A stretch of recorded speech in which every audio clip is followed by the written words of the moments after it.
மக்களே, with your loudest applause, please help us welcome நம்ம வீட்டு பிள்ளை, நம்ம எல்லார் வீட்டோட star. Please put your hands together for the one and only Sivakarthikeyan on stage. Play Store and App Store.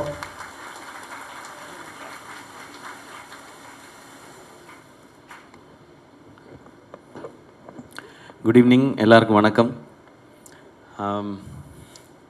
ஒரே ஒருத்தர் மட்டும் வணக்கம் சொன்னதுக்கு நன்றி.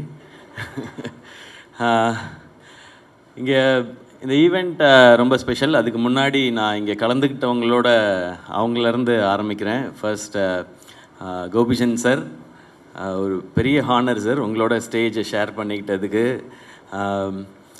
நீங்கள் வந்து எவ்வளோ பேருக்கு மென்டராக இருக்கீங்க, எவ்வளோ பேரை இன்னும் ஷேப்பப் பண்ணுறீங்க. நீங்கள் வந்து இந்த மெடலை நான் பார்க்கணுன்னு ஆசைப்பட்டேன்னு சொன்னீங்க. நீங்கள் நிறையா பேரை மெடலை வாங்க வைக்கிறதுக்கான ஒரு ப்ராசஸில் இருக்கீங்க. ஸோ உங்களோட இந்த ஸ்டேஜ் ஷேர் பண்ணதுக்கு சந்தோஷம். அண்ட் மணிகண்டன் சார், நீங்கள் பேசினது ரொம்ப ரொம்ப சூப்பராக இருந்தது. ஆனால் நிறையா தடவை என்ன அண்ணா அண்ணான்னு சொன்னீங்க. அது மட்டும்தான் எனக்கு கொஞ்சம் கஷ்டமாக இருந்தது. ஏன்னா எனக்கு கொஞ்சம் கலர்லாம் பண்ணிட்டு தான் வந்தேன், நான் கொஞ்சம் எங்கே தெரியலாம் அப்படின்னு சொல்லி. அதனால தான் இந்த மாதிரிலாம் ட்ரெஸ் பண்ணிவிட்டு வந்தேன். அப்படி இருந்தும் கண்டுபிடிச்சி அண்ணான்னு சொல்லிட்டீங்க. பட் உங்களை பார்த்தது ரொம்ப சந்தோஷம். உங்களோட எக்ஸ்பீரியன்ஸ் அண்ட் நீங்கள் இந்த டெக்னாலஜி, இந்த ஃபீல்டு, இது உங்களுக்கு இன்னும் நிறையா தெரியும். எனக்கு அந்தளவுக்கு இதை பற்றி தெரியாது. ஏன்னா எனக்கு டெக்னாலஜின்றது வந்து இப்போ என்கிட்ட ஒரு லேப்டாப் கொடுத்தீங்கன்னாலும் ஒரு விரலாக ஒரு லெட்டராக தேடுவேன். ஏன்டா ஏபிசிடி ஆர்டராக வைக்காமல் மாற்றி மாற்றி வச்சுருக்கீங்க அந்த மாதிரி தேடுற ஆள். ஏன்னா நான் பேசிக்கலி ஒரு கம்ப்யூட்டர் இன்ஜினியர். அதனால் அது கொஞ்சம் சரியாக தெரியாது சார். இப்போ எனக்கு தெரிஞ்சு எனக்கும் டெக்னாலஜிக்கும் இருக்க சம்மந்தம் வந்து என்னுடைய ஃபோன் மட்டும்தான். அதில் எனக்கு தெரிஞ்ச அளவுக்கு இருக்கிறது தான். அதில் நிறையா டைம் என்னோடய பாஸ்வேர்டெலாம் மறந்து ஃபோன்லாம் லாக்லாம் ஆகிருக்கு. எப்போ ஃபேஸ் ஐடி வந்துச்சோ அதுக்கப்புறம் தான் எனக்கு ஈஸியாக இருந்தது.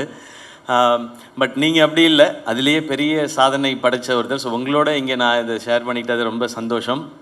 அண்ட் தம்பி குகேஷ், வேர்ல்டு சாம்பியன், அவரை பற்றி நான் தனியாக சொல்ல தேவையில்லை. நான் கீழே உட்காந்து அவர்கிட்ட பேசிகிட்டு இருந்தது அதான். நீங்கள் எப்படி எல்லாத்தையும் காமாக இருக்குது உங்களோட அப்ரோச், அதுதான் பயங்கர இன்ஸ்பைரிங்காக இருக்குதுன்னு சொல்லி. ஸோ நான் ஸ்டேஜ் ஷேர் பண்ணிக்கிட்டு இருந்த 3 பேருக்குமே மூளை பயங்கர ஜாஸ்தி. இந்த 4 பேரில் எனக்கு தான் கொஞ்சம் கம்மின்னு நினைக்கிறேன். அதனால தான் ஆக்டராக இருக்க முடியுது. மூளை ரொம்ப ஜாஸ்தியாக இருந்தால் நான் டேரக்டர்லாம் டார்ச்சர் பண்ண ஆரம்பிச்சிடுவேன்னு நினைக்கிறேன். அதனால் அவங்க சொல்கிறத படி கேட்டு நடிக்கிற ஆளாக இருக்குது கொஞ்சம் கம்மியாக இருக்குது, நல்லது தான். ஸோ உங்களோடலாம் இந்த ஸ்டேஜ் ஷேர் பண்ணிக்கிட்டது சந்தோஷம். ஃபேன்லி, நான் எப்போவுமே என்னுடைய ஃபேன்ஸான என் பிரதர்ஸ் அண்ட் சிஸ்டர்ஸ்ன்னு சொல்லுவேன். ஏன்னா அவங்கள வந்து ஒரு ஃபேமிலியாக பார்க்குறேன். எனக்கு இந்த ஃபேன்லின்னு கேட்கும்போது ஃபேமிலி அப்படின்றது தான் எனக்கு சவுண்ட் ஆகுது. ஸோ அப்படி ஒரு பேரை அழகாக சூஸ் பண்ணியிருக்கிறாங்க. அண்ட் இவங்க சொன்ன ஐடியா என்னென்னா, நிறைய நெகட்டிவிட்டிஸ் இன்றைக்கி இருக்கிற காலகட்டத்தில் அதெல்லாம் ஃபில்ட்ரு பண்ணி ரொம்ப பாசிட்டிவான என்கேஜ்மெண்ட் ஃபேன்ஸ்குள்ளே இருக்கணும். அண்ட் ஃபேன்ஸ்க்கும் அவங்களோட ஐடலுக்கும் இருக்கணுன்றதே வந்து ஒரு ரொம்ப நல்ல தாட்டாக இருந்தது. ஏன்னா எனக்கு எப்போவுமே மைண்டில் இருக்கிறது வந்து ஃபேன்ஸ் வந்து டிஸ்ட்ராக்ட் ஆகிடக்கூடாது, இல்லை அவங்க இது வந்து வேறு எதுவும் அவங்க மைண்டுக்குள்ளே திணிச்சிடக்கூடாதுன்றதில் நான் ரொம்ப ரொம்ப யோசிச்சுட்டே இருப்பேன். ஏன்னா எனக்கு வந்து நான் எப்படிப்பட்ட ஃபேன்ஸ் இருக்கணும்னு ஆசைப்பட்றேன்னா, என்னை வர்ஷிப் பண்ணுற ஃபேன்ஸ் வேண்டாம். அவங்க வர்ஷிப் பண்ண வேண்டியது கடவுளையும் அவங்க அப்பா அம்மாவையும் தான்.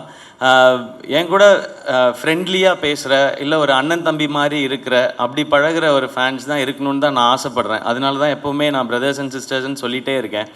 அப்போ அதுக்கு ஏற்ற மாதிரி ஒரு பிளாட்ஃபார்ம் இருக்குன்றது ரொம்ப சந்தோஷம். ஏன்னா இப்போது எல்லாரும் சொல்கிற மாதிரி, இப்போது கோபி சார் சொன்ன மாதிரி, குகேஷ் சொன்ன மாதிரி, சோஷியல் மீடியாவை கண்டா எல்லாருக்கும் ஒரு பயம் வருது. இப்போது அதுக்குள்ளே போய் எதுக்கு நம்ம வந்து ஒரு தேவையில்லாத விஷயங்களை எடுத்துக்கிட்டு அப்படின்னு சொல்லி நான் நிறையா பார்க்குறதே இல்லை. அதெல்லாம் பேஜஸ்லாம் பேரெல்லாம் சொல்லலாமான்னு தெரியல. ஸ்டேஜில் என்னெல்லாம் அவைலபிளாக இருக்கோ அது எல்லாத்துலேயும் என்னுடைய அக்கௌண்ட் இருக்குது, ஐடி இருக்குது. ஆனால் வேறு ஒருத்தர் தான் மேனேஜ் பண்ணுறாங்க. இன்ஸ்டாகிராம் மட்டும் அப்பப்போ எப்பயாவது நான் மேனேஜ் பண்ணுவேன். அந்த டைம்லேயும் என் ஃப்ரெண்டு வந்து ஃபோன் பண்ணுவான், நவனீத் வந்து சொல்லுவான், சிவா இப்போ எதாவது ரீபோஸ்ட் பண்ணியா அப்படின்னா. நான் எங்கடா ரீபோஸ்ட் பண்ணேன் அப்படின்னு. நீ ரீபோஸ்ட் பண்ணியிருக்கேன். இல்லைடா, நான் ஸ்வைப் தான்டா பண்ணேன், அதில் ஏதோ ஒன்று ரீபோஸ்ட் ஆயிருக்கு. அந்த லெவலில் தான் நமக்கு யூஸ் பண்ண தெரியுது. இப்போ அதுக்கும் பயந்துக்கிட்டு நான் வந்து அதை யூஸ் பண்ணுறதே இல்லை.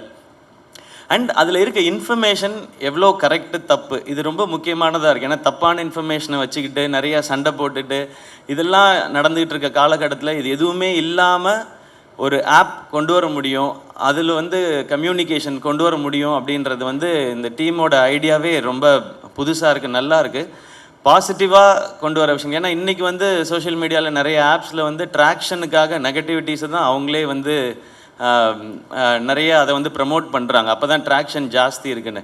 ட்ராக்ஷனுக்காகவே தான் இன்றைக்கி நிறையா ட்வீட்ஸ்லாம் வருது. என்னமோ ஒன்று பொய்யாவது ஏதோ ஒன்று சொல்லுவோம், அதுக்கு தான் நிறையா ட்ராக்ஷன் இருக்குன்னு சொல்லி.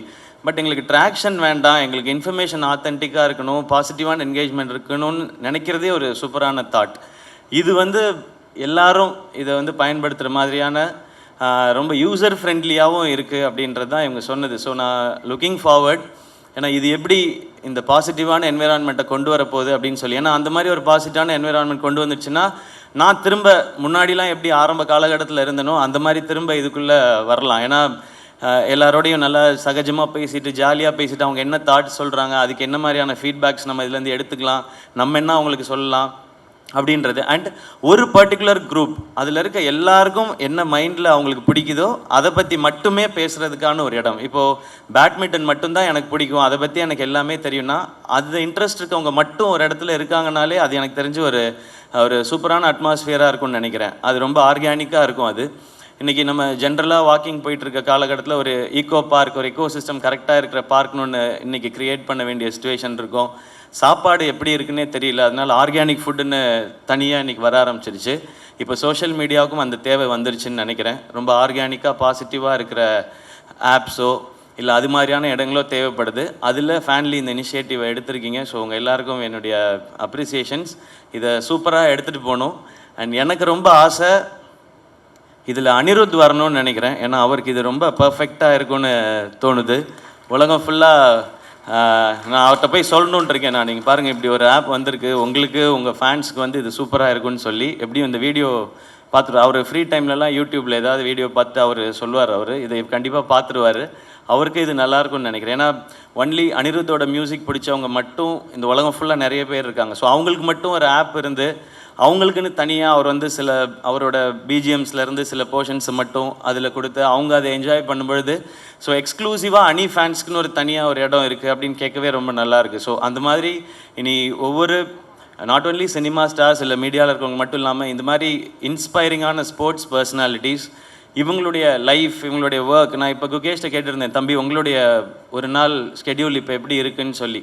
ஸோ இது நிறையா பேருக்கு யூஸ்ஃபுல்லாக இருக்கலாம், அவர் எப்படி டைம் மேனேஜ் பண்ணுறாரு அப்படின்றது. ஸோ இன்னும் இது பர்சனலாக இருக்க போது ஹோப் இது ரொம்ப ரொம்ப பாசிட்டிவான ஒரு என்விரான்மெண்ட்டை க்ரியேட் பண்ணட்டும். எங்களை மாதிரி ஆட்களுக்கு இல்லை இதை யூஸ் பண்ணுற ஆட்களுக்கு பயம்லாம் எதுவும் வராமல் தைரியமாக போய் ரொம்ப பாசிட்டிவாக யூஸ் பண்ணலான்ற சிச்சுவேஷன் வரப்போகுதுன்றது எனக்கு ரொம்ப சந்தோஷமாக இருக்குது. அண்ட் என்டையர் டீமுக்கும் என்னோட விஷஸ். அண்ட் இது இன்னும் பெருசாக ரொம்ப சக்ஸஸ்ஃபுல்லாக இருக்கட்டும். அண்ட் தேங்க்யூ என்னை இன்வைட் பண்ணதுக்கு. அண்ட் இவங்களோடலாம் சேர்த்து என்னை ஸ்டேஜில் உட்கார வச்சதுக்கு ரொம்ப ரொம்ப நன்றி. Thank you and love you all. 1 minute, brother. Brother, 1 minute. Can I request Ragini and Ramu to please come forward and honor SK brother, please?